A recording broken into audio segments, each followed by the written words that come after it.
Hello everybody, I am Aliki and welcome back to another funny girl abroad. I almost forgot the title. Today it's a special episode because of, well, you see I'm wearing red, so it must be Valentine's Day. This is how you signal to the world. Yes, I've seen the calendar. Yes, I know. So for today we're gonna talk about romance. Romance and Sweden. Two things you don't usually hear in the same sentence. Let's be honest here. It's not like Swedish people are considered the most romantic people in the world. I don't think so from what I've seen around in the world and on the internet. It doesn't seem like people in Sweden have the most romantic reputation. There's only been one Swedish appearance in Emily in Paris. I think it was in one night stand. I don't remember very well. So, this is what the world sees, okay? But not me. Let me tell you, I like to see the best in people. So I think that Swedish people are actually very romantic. They just don't define romance, excuse my tone, in the same way that people usually do. They don't see it the same way. I think that are considered romantic in Sweden maybe are not considered romantic in other places, okay? That's what I think. That's my opinion. And I can have an opinion on that because I have a Swedish partner and I had myself to come to terms with intricacies of the Swedish romantic soul in order to be able to appreciate the gestures that the other person is making, which are very romantic. They think that. Okay. So let's get going. Let's start. I'm gonna tell you some things that I think are considered romantic in Sweden that maybe are not considered in other places. Some things that I think are considered romantic in most places, not so much in Sweden, all of those things. Surprises. Well, I think surprises are considered romantic worldwide. Right? It's a very romantic gesture to surprise somebody with a gift, with a trip, with a gesture, with something. Not so much in Sweden. I don't think they're viewed as romantic. I think surprises in Sweden are a form of abuse, if anything. It's a very disconcerting thing to do to another human being, to surprise them. If you wanna hurt somebody, if you wanna abuse somebody, but you don't want them to have grounds for suing you, I would 100% recommend a big surprise, like a grand, big time surprise. You may hear from your Swedish partner things like, if I were to surprise you with a gift, what gift would you want me to surprise you with? Here's a completely normal question. But isn't the gift then not a surprise anymore? No, I never said I'm getting said gift. I never said that the whole thing is happening. This is purely a theoretical example. This is a theoretical experiment and nothing more than that. Just answer my question and mind your business, please. Thank you. Okay. You're gonna hear this. Expect that. Expect that to happen.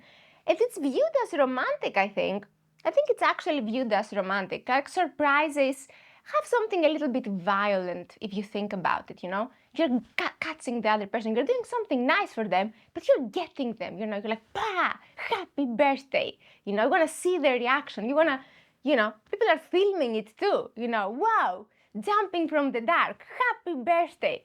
You want to see the terror on the other person's eyes. Like, that's what you're hunting for. You don't admit it. You say I'm doing something super nice for you, but deep down you're hunting for a vulnerable moment. And then you even get to be the bigger person. Then you get to say, oh my God, I was just doing something nice. I thought you were gonna love this. Honestly, I don't know what happened. I really thought you were gonna love this. I wouldn't do it. I wouldn't do it. I would never do it if I didn't think that you were gonna love this. Okay?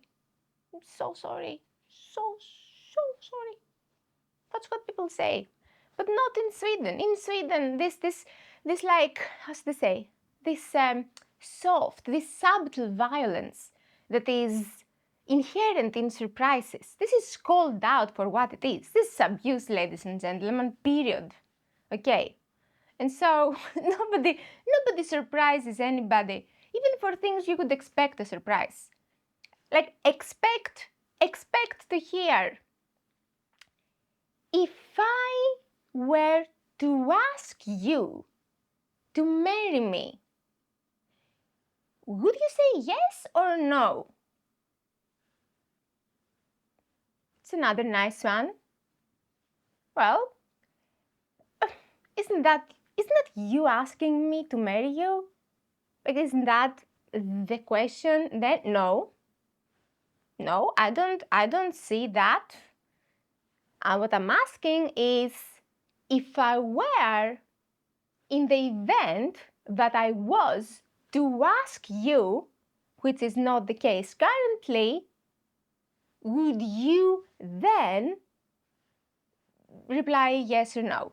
In that case, completely, I don't see what's confusing you here, honestly. So surprises are not romantic in Sweden. What is romantic is consensus, making sure that you're on the same page. Your partner will find it actually romantic to double check with you every single thing, even things that like you wouldn't expect them or even want them necessarily to double check. Things that it would be nice to be surprised by. No, it's not romantic. Okay, it's very unromantic to scare somebody with good news. you gotta make sure you're on the same page.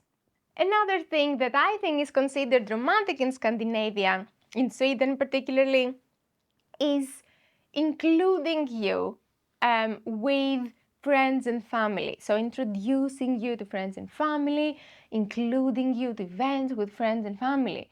Like, this is obviously a big step. This is a big step in any culture. It's a big step for everybody, meeting your partner's environment and family and friends and stuff. But I don't think it's considered so much of a romantic thing. At least for me, it's not.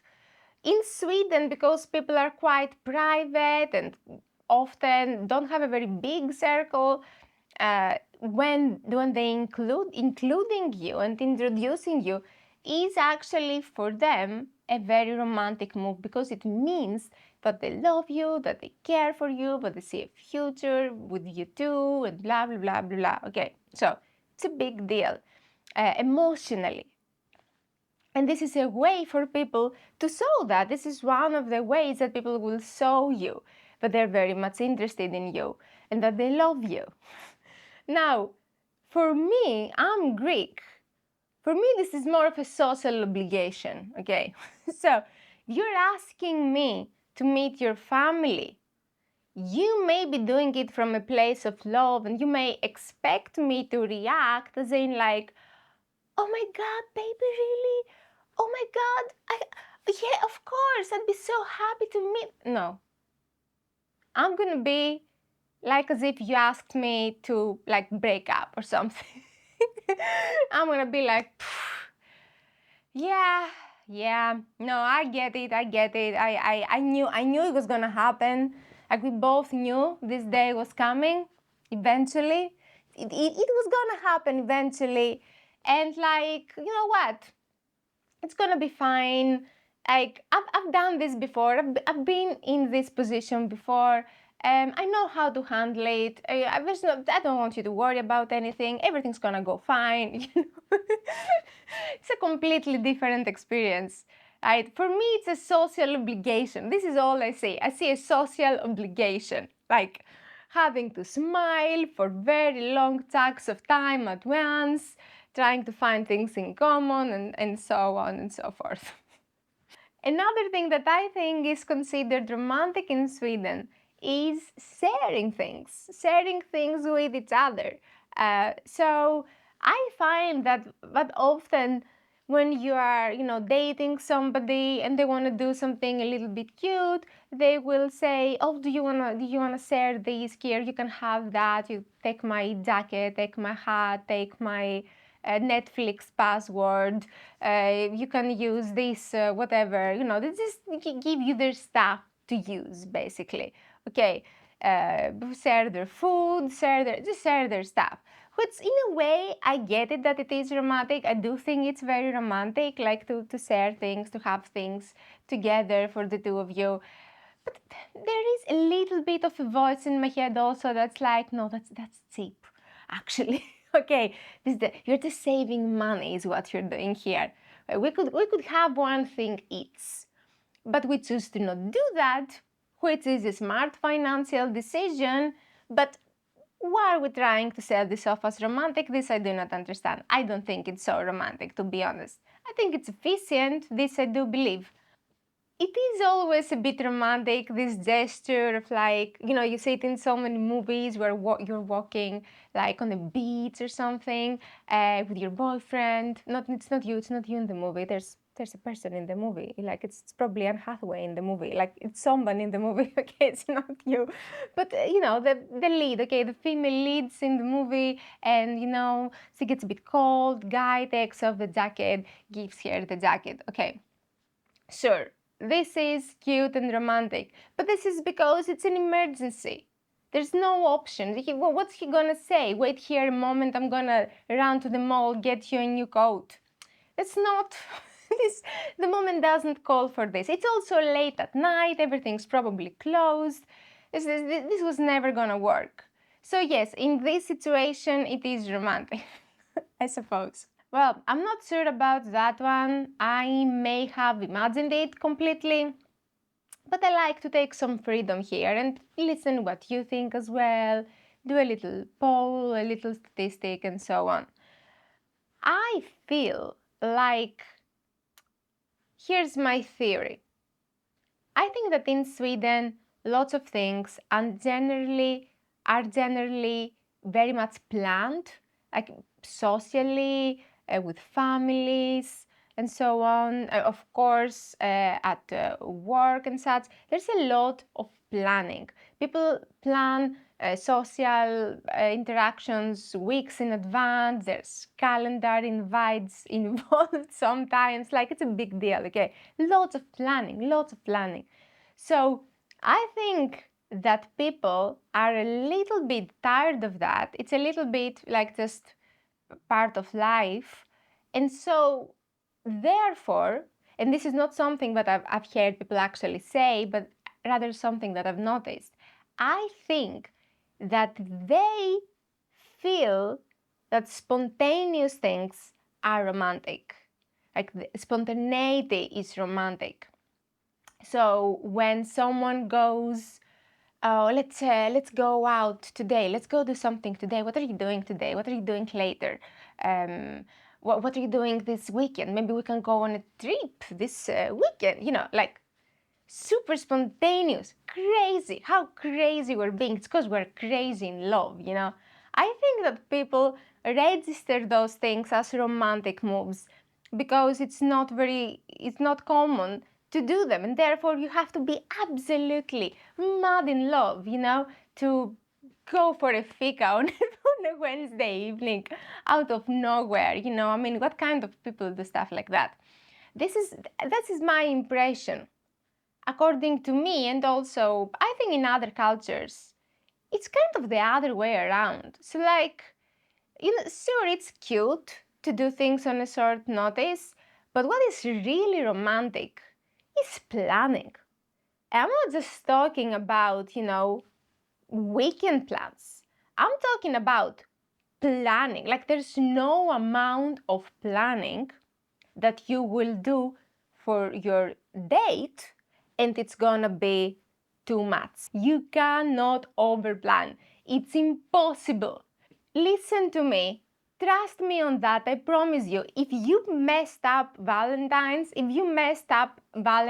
today, don't bother running, getting a last moment gift, going like trying to save it. Don't bother. You know what you should do? This is a hot take maybe, but honestly, just let it go. Let it pass. Take the failure. Take the loss. Okay, accept it with pride and start already now planning for Valentine's next year so you can nail it and bring it home. There's no amount of planning that will ever be too much. You can go, like, I've been planning this date for 27 years. But we're together 6 months. I know, but I expected to meet you. There's something inside of me told me that I was gonna meet you, and I wanted it to be perfect. Don't fight it. Don't disagree with it. Just put your back into it and start planning. Plan your dates like it's the Olympic Games. Okay, 4 years in advance. 4 years is barely enough time for like a really good proper date. I also think that comfort is weirdly considered very romantic in Scandinavia, and I can't put my finger on it. I don't know if I'm phrasing this the right way. I'm circling a little bit around it, but when you think about comfort, like just being comfortable, being relaxed, being in your element, it doesn't necessarily have to involve pajamas. Not that pajamas would hurt, but just being relaxed and casual and in your element, in your peace, not formalities, not this formality that is oftentimes involved in dating. There's a level of formality when you date, which I completely understand. I don't think it's a bad idea at all, okay? Because you might go to a million dates, but one of them is gonna be actually really important, but you don't know that when you go on the first date. I mean, okay, realistically, you don't know it. You might have a hunch for it, but you can never be completely sure. What you see in front of you is a date, and you might spend the rest, like 30, 50 years of your life referring back to this date. Okay, do you want to go there with an unironed shirt now? What do you think? You want to hear your loved spouse making fun of you for like 50 years for your, the shirt with the mustard stain on it? Does it sound nice now if you put it in that context? No. You would do anything to go back and switch the shirt. Or, I mean, I'm not even opening the suit chapter here. But this is just how it is. That those dates can end up being very important. You have Valentine's with your sweetheart, you end up staying together. This might be your first Valentine for the rest of time, okay? If you bought her a cupcake, you're gonna have to spend the rest of your life listening about how horrible your first Valentine's Day was together. You don't know that, you didn't plan for that, but that's what's gonna happen. So I think that formality is your friend in those cases, because if you have a level of formality that is independent from like how much you like the other person, or how much you're invested in this, or how much, whatever, how you're feeling, just as a standard, if you have a little bit of that, then you will never find yourself in the position to retrospectively be unhappy with those events. Okay, there's gonna be a standard there. But I also understand that in Sweden, formality is viewed with a little bit of both a little bit of tiredness, but also a little bit of a side eye, right? It's important for people to not come off as too much, to not show that they're too much, to not show that they're putting too much effort in stuff. Can be seen as like rude or embarrassing or whatever. So people don't want to. They will avoid as much as possible to be this kind of person that puts a lot of effort and makes things formal. And making a date formal has a little bit of that quality attached to it. So I think that people in Sweden have really disconnected formality with dating. It doesn't necessarily require any formality at all. You can do completely informal activities, and as a matter of fact, it's much preferred. But sometimes this can go a little bit too far, okay? I mean, how many fredagsmus you gonna have?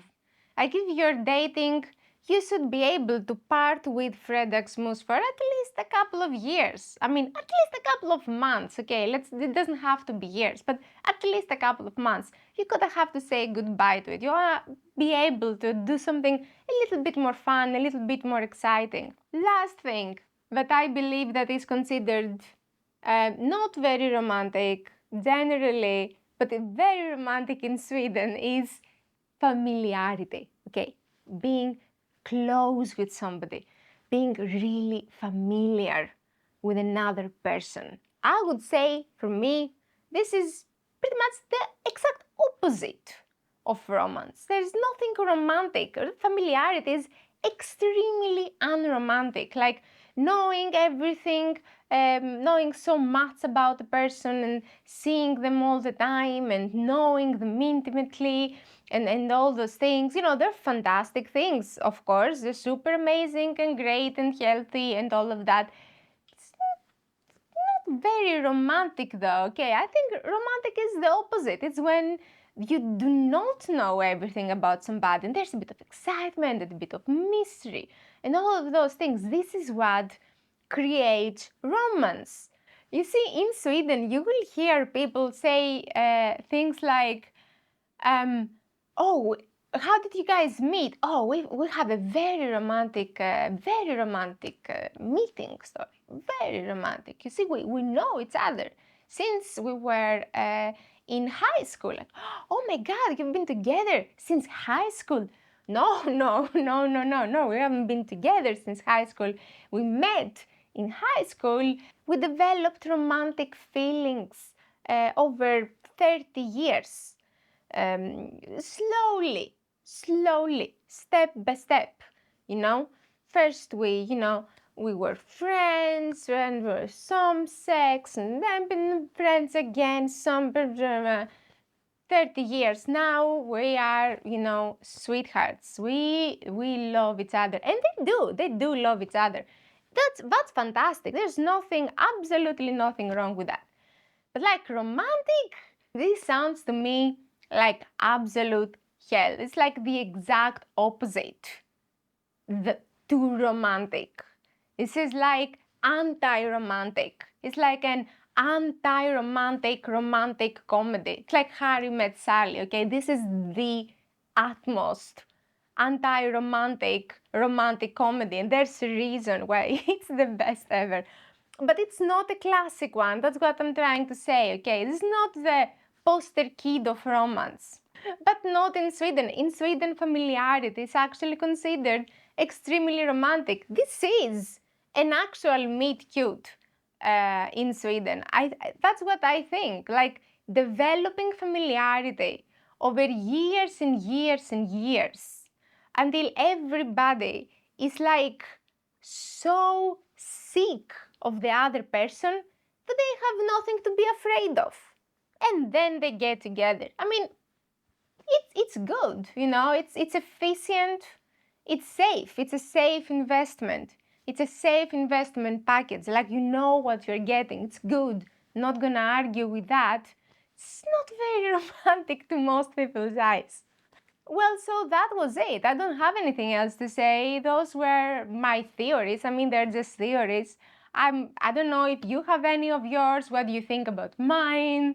I also want to say that, if if you're from a different country like me and you live in Sweden and you maybe have a Swedish partner or a partner from a different country, I don't say those things to mean that, oh, those things are romantic in Sweden, so if you want to be romantic in Sweden, that's what you have to also consider romantic now. First of all, I do not know. This is just theories. I just came up with that stuff. And secondly, even if people do tell you that, but well, in Sweden we don't do that. We do things differently. None of this matters in relationships. It's important to remind those things to yourself when you live in a different country, right? None of these things matter. Relationships are a very personal thing, and you will always get to find your own definition of romance that you'll make with your partner. And you both get a say in that, and it doesn't matter what what language the signs are outside or whatever. This is completely on you to decide. Also, if you are Swedish and have a partner from another country, you're in luck. You know what you're gonna get them for Valentine's. Actually, I changed my mind. You can absolutely save this. You are gonna go down on the link and get them tickets to my comedy show, Cosmopolitan. This is the name of my comedy show. It's a little bit of a joke, but you will understand this when you come to the show. And you know what? You're gonna have an amazing time together, and you're gonna laugh so much, and they're gonna be happy, and they're gonna love you even more. Get your tickets. I will see you in my show, and thank you so much for watching, and also see you next week.